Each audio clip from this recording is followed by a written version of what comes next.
తెలంగాణ కొత్త మంత్రులకు కాసేపట్లో అధికారికంగా శాఖలు ప్రకటించనున్నారు. విద్యుత్, నీటిపారుదల శాఖలను కేసీఆర్ తమ వద్దే ఉంచుకోబోతున్నారని సమాచారం.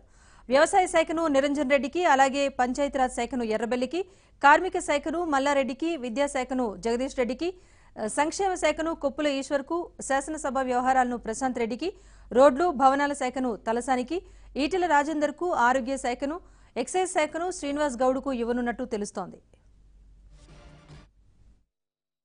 అల్లోల ఇంద్రకరణ్ రెడ్డి అనే నేను శాసనం ద్వారా నిర్మితమైన భారత రాజ్యాంగం పట్ల నిజమైన విశ్వాసం, విధేయత చూపుతానని, భారతదేశ సార్వభౌమాధికారాన్ని, సమగ్రతను కాపాడుతానని, తెలంగాణ రాష్ట్ర మంత్రిగా నా కర్తవ్యాలను శ్రద్ధతో, అంతఃకరణ శుద్ధితో నిర్వహిస్తానని, భయం గాని, పక్షపాతం గాని, రాగద్వేషాలు గాని లేకుండా రాజ్యాంగాన్ని, శాసనాలను అనుసరించి ప్రజలందరికీ న్యాయం చేకూరుస్తానని దైవసాక్షిగా ప్రమాణం చేస్తున్నాను.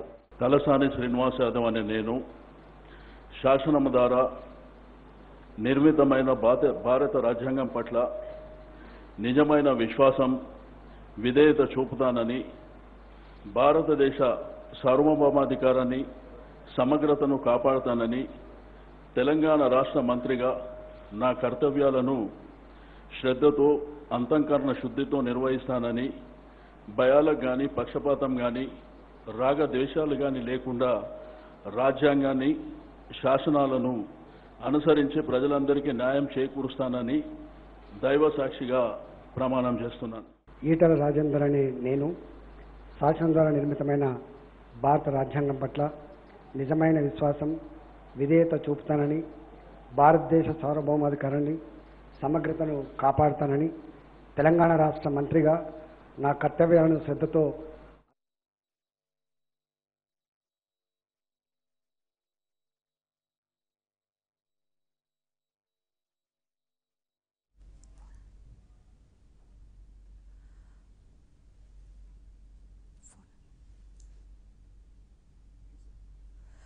కాసేపట్లో కొత్త మంత్రులకు శాఖలు ఖరారు కారు నేపథ్యంలో దీనికి సంబంధించి మరింత సమాచారాన్ని మా తెలంగాణ బ్యూరో ఇన్ఛార్జ్ నవీన్ అందిస్తారు. నవీన్, చెప్పండి, ఈ శాఖల కేటాయింపులో కేసీఆర్ ఏ ప్రాధాన్యతను ఎంచుకోబోతున్నారు? రాజేశ్వరి, ఇప్పటివరకైతే ఇంకా అధికారికంగా ఈ శాఖల ప్రకటన విడుదల కాలేదు. ప్రస్తుతం ముఖ్యమంత్రి కేసీఆర్ ఆర్థిక సంఘం సభ్యులతో జూబ్లీ హాల్లో సమావేశంలో ఆయన పాల్గొంటున్నారు. ఈ సమావేశం తర్వాత ఆయన నేరుగా క్యాంపు కార్యాలయం రాబోతున్నారు. సాయంత్రం 5 గంటల తర్వాత ఈ కొత్తగా ప్రమాణ స్వీకారం చేసిన 10 మంది మంత్రులకు కేటాయించినటువంటి శాఖల వివరాలను వెల్లడి చేయబోతున్నారు. తొలుత దాన్ని గవర్నర్ రాజ్భవన్ పంపిస్తారు. ఆ తర్వాత చీఫ్ సెక్రటరీకి చేరుతుంది. అక్కడి నుంచి జిఏడి ఆ తర్వాత జీవో విడుదల కాబోతుంది. సో మొత్తానికైతే ఇప్పటికే కేసీఆర్ తన కేబినెట్ సంఖ్య 12కి చేరుకుంది. ఇంకా మరో 6గురికి లోక్సభ ఎన్నికల తర్వాత కేసీఆర్ పూర్తి స్థాయిలో కేబినెట్ లోకి తీసుకోబోతున్నారు. సో ఇప్పటివరకైతే ఇటు మహమూద్ అలీ హోంమంత్రిగా ఉన్నారు. ఇప్పుడు కేసీఆర్ వద్ద కీలకమైనటువంటి శాఖలు ఉండేటువంటి అవకాశాలున్నాయి. ఇప్పటికే తెలంగాణ ప్రభుత్వం ప్రతిష్టాత్మకంగా తీసుకున్నటువంటి కాళేశ్వరం ప్రాజెక్టు, అలానే సాగునీటి శాఖ ఇటు కేసీఆర్ దగ్గరే ఉండబోతోంది. అలానే మున్సిపల్ అడ్మినిస్ట్రేషన్ శాఖ కూడా కేసీఆర్ వద్దే ఉండబోతోంది. ఇప్పటి వరకు కేసీఆర్ తానే స్వయంగా పంచాయతీరాజ్ శాఖ నిర్వహిస్తారని చెప్పినప్పటికీ కూడా ఎర్రబెల్లి దయాకర్ రావుకు పంచాయతీరాజ్ శాఖను ఇవ్వాలని చెప్పని కేసీఆర్ భావిస్తున్నట్టుగా తెలుస్తుంది. ఇక అడవులు, పర్యావరణ శాఖను కూడా కేసీఆర్ స్వయంగా నిర్వహించబోతున్నారు. సమాచార శాఖను కూడా కేసీఆర్ స్వయంగా నిర్వహించబోతున్నారు. సో మనకు ప్రాథమికంగా అందినటువంటి సమాచారం మేరకైతే ఏ మంత్రులకి ఏ శాఖలు కేటాయిస్తారన్న దానిపైన మాత్రం ఒకంత క్లారిటీ అయితే వచ్చింది. దాంట్లో కొప్పుల ఈశ్వర్కు సంక్షేమ శాఖను కేటాయించేటువంటి అవకాశాలు స్పష్టంగా కనిపిస్తాయి.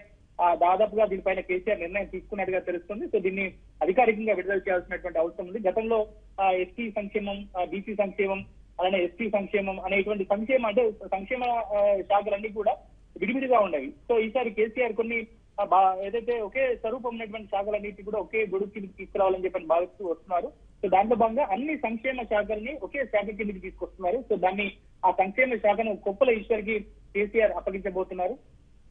ఇక నిరంజన్ రెడ్డికి వ్యవసాయ శాఖ, అలానే మార్కెటింగ్ శాఖను కేసీఆర్ అప్పగించబోతున్నారు. So Mallareddy, Chamakura Mallareddy Medchal MLA, so ఆయనకు కార్మిక శాఖతో పాటుగా యూత్ అఫేర్స్, స్పోర్ట్స్ శాఖని కేటాయించేటువంటి అవకాశాలు మనకు స్పష్టంగా కనిపిస్తున్నాయి. ఈటల రాజేందర్ గత కేబినెట్ లో ఆర్థిక శాఖ పౌర సరఫరాల శాఖ మంత్రిగా పనిచేశారు. ఆయనకు ఆరోగ్య శాఖ ఇచ్చే ఆలోచనలో కేసీఆర్ ఉన్నట్టుగా తెలుస్తోంది. ఇక జగదీశ్వర్ రెడ్డికి విద్యాశాఖను కేసీఆర్ ఇవ్వబోతున్నారు. ఎందుకంటే గతంలో జగదీశ్వర్ రెడ్డి తొలుత విద్యాశాఖ మంత్రిగా పనిచేశారు, ఆ తర్వాత విద్యుత్ శాఖ మంత్రిగా పనిచేశారు. సో ఆయనకు విద్యాశాఖను ఇవ్వాలని చెప్పేసి కేసీఆర్ భావిస్తున్నట్టుగా తెలుస్తుంది. ఇక తలసాని శ్రీనివాస్ యాదవ్ గత కేబినెట్ లో పశుసంవర్ధక శాఖ మంత్రిగా, అలానే కమర్షియల్ ట్యాక్స్ మంత్రిగా కూడా, వాణిజ్య పన్నుల శాఖ మంత్రిగా కూడా పనిచేశారు. సో తలసాని శ్రీనివాస్ యాదవ్ కి రోడ్లు భవనాల శాఖ ఇవ్వాలని చెప్పని కేసీఆర్ భావిస్తున్నట్టుగా తెలుస్తోంది. శ్రీనివాస్ గౌడ్ కు గౌడ సామాజిక వర్గం నుంచి ఉన్నటువంటి శ్రీనివాస్ గౌడ్ కు ఎక్సైజ్ శాఖను ఇవ్వాలని చెప్పని కేసీఆర్ భావిస్తున్నట్టుగా తెలుస్తోంది. సో ఎర్రబెల్ దయాకర్ రావుకు పంచాయతీరాజ్ శాఖను కేటాయించేటువంటి అవకాశం ఉంది. ఇక ఇంద్రకరణ్ రెడ్డి శాఖ విషయంలో ఇంకా క్లారిటీ లేదు. మొత్తానికైతే ఈ శాఖలే దాదాపుగా ఖరారయ్యేటువంటి అవకాశాలు అయితే ఉన్నాయి. మనకి క్యాంప్ ఆఫీస్ నుంచి అందినటువంటి ప్రాథమిక సమాచారం మేరకు అయితే ఈ రోజు ప్రమాణ స్వీకారం చేసినటువంటి 10 మంత్రులకు పలానా శాఖలు కేటాయిస్తున్నట్టుగా తెలుస్తోంది. సో ఈ శాఖలకు సంబంధించిన పేర్లని కాసేపట్లో అధికారికంగా కేసీఆర్ ఒక అధికారికంగా జీవో రూపంలో రాబోతుంది. సో జూబ్లీ హాల్ సమావేశం తర్వాత కేసీఆర్ క్యాంప్ కార్యాలయానికి చేరిన తర్వాత ఈ శాఖలకు మంత్రులకు కేటాయించినటువంటి శాఖలపైన ఒక జీవో వెలువడేటువంటి అవకాశం ఉంది. రాజేశ్వరి. నవీన్, మరి మంత్రుల ప్రకటన దగ్గర నుంచి ఇప్పుడు శాఖల కేటాయింపు వరకు కూడా చాలా వ్యూహాత్మకంగా ఉంటున్నారు. అలాగే మలి విస్తరణలో గిరిజనులు, మహిళలకు పెద్దపీట వేస్తా అన్నట్టుగా కూడా ఒక ప్రచారం అయితే జరుగుతోంది. అంటే ప్రతి విషయంలో కూడా చాలా వ్యూహంతో ముందుకు వెళ్తున్నారు అనుకోవచ్చా? తప్పకుండా రాజేశ్వరి, ఎందుకంటే కేబినెట్ విస్తరణ వాస్తవానికి అయితే కేసీఆర్ ముఖ్యమంత్రిగా ప్రమాణ స్వీకారం చేసిన రోజు నుంచి ఈ రోజుకి 66 రోజులు గడిచింది. అంటే ఇప్పటి వరకు కూడా కేవలం కేసీఆర్ ముఖ్యమంత్రిగా, మంత్రిగా మహమూద్ అలీ, సో ఇద్దరితో మాత్రమే కేబినెట్ 66 రోజులు నడిచింది. ఎటకెలో కేసీఆర్ అసెంబ్లీ సమావేశాలు ఈ నెల 22 నుంచి జరపబోతున్నాయి. ఓటాన్ అకౌంట్ ను కూడా కేసీఆర్ ప్రవేశపెట్టబోతున్నారు. 10 మందితో కేబినెట్ విస్తరణ జరపాలని చెప్పి నిర్ణయించారు. అయితే ఈ కేబినెట్ కూర్పు కూడా చాలా వ్యూహాత్మకంగా, చాలా సమీకరణాలను బేరీజు వేసుకుంటూ కూడా ఈ కేబినెట్ విస్తరణ కేసీఆర్ జరిపారు. ఎందుకంటే కేవలం ఒక ఉమ్మడి ఖమ్మం జిల్లా మినహా దాదాపుగా అన్ని జిల్లాలకు కూడా కేసీఆర్ ప్రాధాన్యత లభించేలా జాగ్రత్త పడ్డారు. అలానే కుల సమీకరణాలను కూడా, సామాజిక సమీకరణాలను కూడా తీసుకున్నారు. ఎందుకంటే ఈసారి కేబినెట్ లో 6 కొత్త మంత్రులుగా ఉన్నారు.